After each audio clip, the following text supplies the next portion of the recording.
Around 4,500 years before the present, the land of Kish hummed with the songs of prosperity.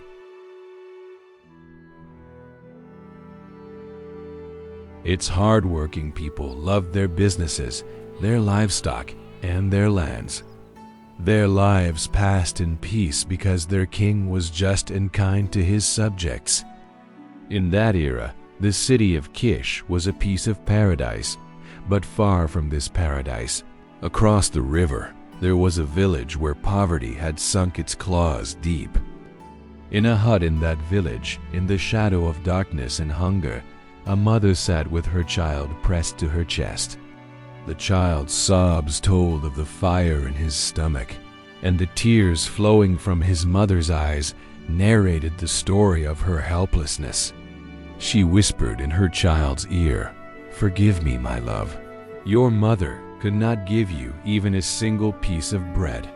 Poverty was written on their faces so plainly that perhaps even death could not erase it. At last, when every lamp of hope had been extinguished, the mother made a final, heart-wrenching decision. She picked up the piece of her soul and brought him to the riverbank.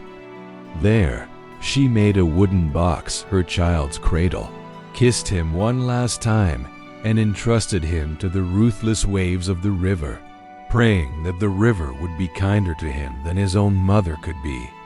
As soon as the box vanished from sight, the mother fell upon the sand and fainted from hunger and grief. That box, carrying an unknown future, floated on. It drifted until it reached a spot where the king of Kish had stopped to hunt with his soldiers. His eyes fell upon this ownerless box. When they opened it, a child as beautiful as the moon was looking at them with his innocent eyes. The king, who had no child of his own, was overjoyed to see the baby. To him, this was a gift from the river, a sign from the heavens. He took the child to his palace. Time passed. The child grew up in the shadows of the palace. He was named Sargon. He was a stranger in the palace, with no royal blood in his veins, and so he had to face the jealousy and hatred of the other courtiers. But Sargon did not learn to fear these conspiracies. He began to learn from them. He soon became one of the king's closest and most loyal men.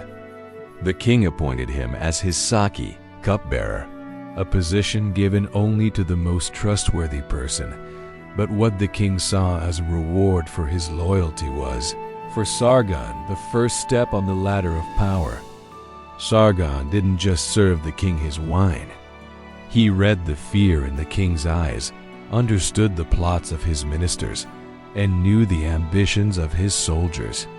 He secretly bought both the secrets of the palace walls and the loyalty of the soldiers. Then one day, the streets of Kish echoed with the clash of swords. A stunning battle took place in which the student checkmated the master. Sargon won the war and became the new king of Kish, but Sargon's destination was not the throne of Kish. His eyes were looking far beyond the horizon. He built a strong army and began to conquer the nearby tribes and cities. He laid the foundation of a dominion that before him was only a dream.